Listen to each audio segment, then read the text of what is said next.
मुझे एक बात का जवाब दे दो मेरे भाई, इकरारुल हसन कहाँ रहता है? कराची रहता है। प्रोग्राम कहाँ से करता है? यहाँ से उसको कौन बता रहा है? मुझे बताओ ना कि आज वाकया होता है और अगले दिन दोपहर को वो वीलॉग करता है, कौन उसको इंफॉर्मेशन फीड कर रहा है? झूठी सच्ची, झूठी सच्ची। हाँ, क्या आप उस समेत किन लोगों को सू करेंगे या सिर्फ हम लोगों के सामने कह रहे हैं कि ऐसे सू करने का इरादा? भाईजान ये तो मैंने तो देखो ना, मेरे वकील ने एक जो मैंने जुडिशल कमीशन का है वो शायद आप तक पहुंचती होगी, नहीं तो तकसीम करो यार सबको एक एक कॉपी। वो मैंने चीफ मिनिस्टर साहब को लिखा है, उसमें मैंने लिखा है कि आप भूल जाओ, मुझे इसकी इंक्वायरी चाहिए और हाई कोर्ट के एक जज या ज्यादा जजों पर मुश्तमिल कमीशन बनाए और भावलपुर आकर वो इस मैटर को इंक्वायर करें। कि आप जिसके पास सबूत होंगे वो ले आएगा ना, सबूत घर तो नहीं रखने किसी ने। इकरारुल हसन के पास है, वो एक कोई कराची से वो तारिक मतीन है कि कौन है, उसके पास है, कोई और है, वो ले आए यार, मैं तो वेलकम करूंगा। लाए, मैं तो इस बात से नहीं छुप रहा, मैं तो इस बात से खामोश था कि यार इज्जत बच जाए भावलपुर की इज्जत बच जाए। जो आप लोगों ने नहीं आपसे मुराद है कि उन चंद काली भेड़ों ने नहीं बचने दी, मुझे आज ये प्रोग्राम करना पड़ रहा है। कराची से इनिशिएट होती है, उसकी बीवी की और उसकी लड़ाई होती है, वो यहाँ पर आती है, एक तीसरी औरत शामिल होती है, उन दोनों ने एक मतलब आपस में कंपटीशन करने के लिए, एक उसकी बीवी थी, दूसरी भी क्लेम करती है मैं भी इसकी बीवी हूँ, उनकी आपस में लड़ाई की वजह से वो पकड़ा गया अपने गांव से। उसका यूनिवर्सिटी से क्या वास्ता था? वो तो 5 साल हो गए यूनिवर्सिटी छोड़े हुए। पहली बात ये, अब जो मुजरम भी पकड़ा जाएगा मंशियात बेचते हुए, कहीं ना कहीं तो वो पढ़ा होगा ना, कहीं ना कहीं से तो उसने तालीम हासिल की होगी। तो आप ये कह दोगे कि जनाब ये क्योंकि ये वहां से है।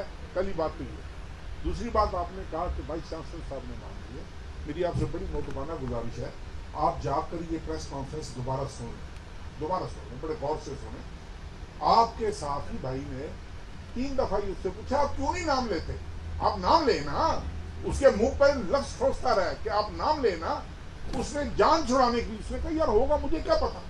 उसने कोई ये नाम नहीं लिया कि इसके पीछे वफाकी वजीर है। बिल्कुल ये कतई तौर पर गलत बात है, पहली बात। दूसरी बात ये कि मैंने उससे खुद बात की, मैंने कहा डॉक्टर साहब ये कोई बात है? उसने कहा नहीं, मेरा पहले उनका मुझे फोन आया था कि मेरी एक्सटेंशन है, इसमें मेरी मदद है।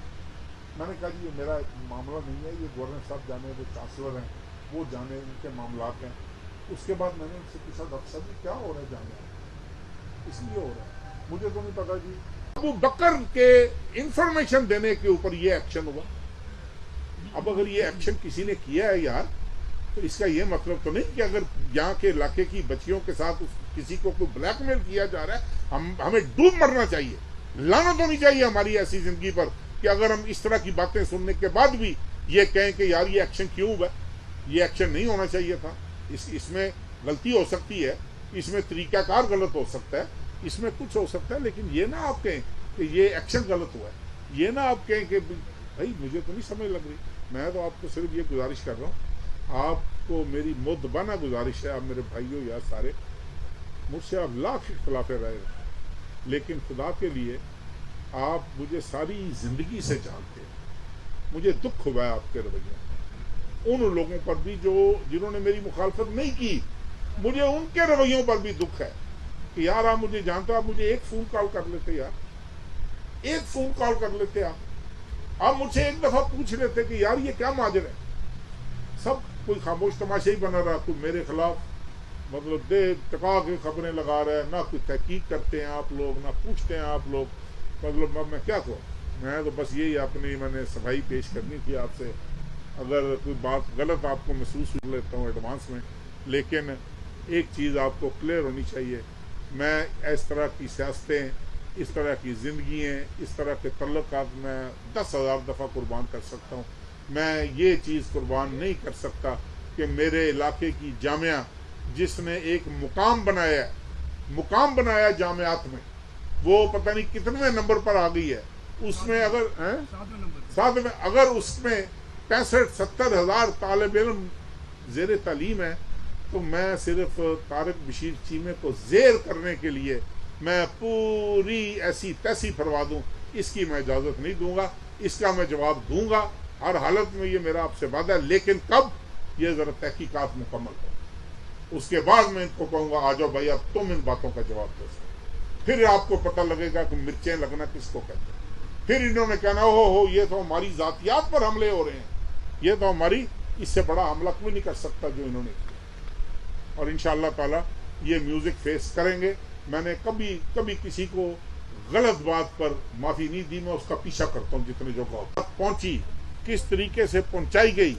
آپ یار مجھے تو دکھ ہو رہا ہے، یقین کرو واللہ باخدا مجھے اتنی تکلیف ہو رہی ہے کہ یار وہ بچیاں، میرے پاس ایک ایسا شخص آیا کل، وہ کہتا ہے چیمہ صاحب میں تو پیسے اکٹھے کر کے اپنی بچی کی فیس بھرتا ہوں، میرا کیا بنے گا، میں کہاں جاؤں گا؟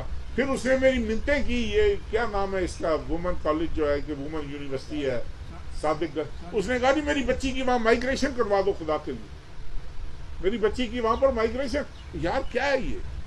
آپ لوگوں کو کوئی احساس نہیں ہوا؟ آپ صرف طارق بشیر چیمہ کو زیر کرنا چاہ رہے تھے؟ آپ صرف وہ جو 4-5 لوگ ہیں مجھے ان کا پتہ ہے کس کے کہنے پر چل رہے ہیں۔ اور میں نے جس دن، یہ بھی میں اپنے مخالفین کو بتا دوں، جس دن میرے منہ سے ایک لفظ نکلا خدا کی قسم یہ شہر میں رہنے کے قابل نہیں رہیں گے، یہ گند کا ڈھیر ہے، غلاظت کا ڈھیر ہے، یہ شیشے کے گھر میں بیٹھ کر لوگوں کو پتھر مارتے ہیں، اس کی اجازت نہیں دی جا سکتی۔ ہاں میرے ساتھ کرو جو کرنا ہے، میں آپ کا بہت پرانا جاننے والا ہوں، میں آپ کو جانتا ہوں، اندر باہر سے جانتا ہوں، آپ کی اوقات جانتا ہوں، جہاں سے آپ شروع ہوئے تھے میں وہاں سے لے کر آپ کو آج تک جانتا ہوں، اپنی درسگاہ سمجھ کر پورا کیا۔ اور مجھے کتنے دکھ کے ساتھ ہے کہ کسی کو یہ بھی، بس طارق چیمہ بھاگ گیا، طارق چیمہ چھپ گیا، طارق چیمہ کو مناظرے کا چیلنج دے دیا، طارق چیمہ کو ہم نے یہ کر دیا۔ بھائی مجھے نہیں لگ رہا، بھائی کس چیز کا مناظرہ کروں میں، کس چیز کا مناظرہ کروں؟ اگر آپ کے پاس کوئی ثبوت ہے تو لاؤ پلیز۔ میں آپ سب دوستوں سے درخواست کرتا ہوں کہ خدا کے لیے اگر کسی کے پاس کوئی ثبوت ہے تو مجھے بتائیں، خدا کے لیے مجھے بتائیں۔ مجھ پر ایسا یار اتنا تو سوچ لیا ہوتا، میں نے اس ضلع کی، میں نے اس علاقے کی خدمت کی ہے۔ آپ چند لوگوں کو چھوٹے چھوٹے مفادات کی خاطر آپ نے چند لوگوں کے کہنے پر میری عزت اچھالنے کی کوشش کی، میری پگڑی اچھالنے، کس لیے یار؟ کوئی وجہ تو بتاؤ، کوئی وجہ بتاؤ۔ کیا یونیورسٹی میں جو طالبات جاتی ہیں وہ میری کچھ نہیں لگتی؟ کیا میں نے اپنے کسی عزیز کو، بیٹے کو گولی مارو آپ، میں نے کسی عزیز کو یہ جرأت دی ہوئی ہے کہ وہ یونیورسٹی میں جا کر اس طرح کی حرکات کرے؟ یا آپ نے بہت گند پھیلا ہوا تھا، اور یہ وائس چانسلر صاحب کی اور ان کی انتظامیہ کی ذمہ داری بنتی تھی کہ وہ اس گند کو صاف کرتے، اس پہ نظر رکھتے، سیکیورٹی پرووائڈ کرتے بچیوں کو، اور اس معاملے کو اس طریقے سے چلاتے کہ کسی کی انگلی نہ اٹھتی۔ لیکن بدقسمتی سے یہاں پر مجھے بڑے افسوس کے ساتھ کہنا پڑ رہا ہے کہ بعض لوگوں نے اس حد تک بھی کوشش کی کہ کوئی نام و نشان نہیں تھا ہمارا۔ آپ بات کریں نا جی، آپ کیوں نہیں بتاتے کہ وفاقی وزیر نے آپ پہ پریشر ڈالا ہے؟ آپ بتائیں نا، آپ پلیز بات تو کریں نا، آپ بتائیں لوگوں کو کہ وفاقی وزیر نے اپنے بیٹے کو بچانے کے لیے۔ بھائی یہ کیا صحافت ہے، یہ کیا سوال و جواب ہے؟ اگر کسی کے پاس کوئی ثبوت ہے، کسی کے پاس کوئی ویڈیو ہے، کسی کے پاس کوئی اور، لا کر میرے منہ پہ ماریں۔ اس طرح کی بات سنی ہے میرے بارے میں؟ آپ نے ایک دفعہ تو مجھ سے پوچھا ہوتا یار، ایک دفعہ فون کر لیا ہوتا، ایک دفعہ یہ کہا ہوتا کہ چیمہ صاحب یہ بات چل رہی ہے آپ کا، اس پہ کیا؟ میں نے موقف نہیں دینا تھا، لیکن جب ایک تماشا لگ گیا کہ جی بھاگ گیا جی، چھپ گیا جی، یہ ہو گیا جی، فلاں ہو گیا، پھر میں نے کہا کم از کم آپ یہاں کی لوکل میڈیا ہو، آپ مجھے جانتے ہو، میں آپ لوگوں کو جانتا ہوں، میں کم از کم آپ کو یہ بتاؤں کہ بھائی اس کا نہ سر ہے نہ پاؤں ہے، واللہ باخدا نہ اس کا سر ہے نہ پاؤں۔ میں ابھی بھی آپ کو یہ میں نے حد تک عزت کا دعویٰ کر دیا کچھ صحافیوں پر میں ایک آدھ دن میں میرے وکیل لیگل نوٹس بھیج دیں گے۔ بھائی لائیں نا، ثبوت لائیں۔ یہ روز کا تماشا، روز کبھی جوتیاں کھاتے ہیں، کبھی مار کھاتے ہیں، کبھی تماشا لگواتے ہیں اپنا، رات کو چینل کے اوپر بیٹھ کر یہ بن جاتے ہیں کہ ان سے بڑا انٹلیکچوئل کوئی نہیں ہے۔ لوگوں کی عزت اچھالنے کا ٹھیکہ لیا ہوا ہے انہوں نے.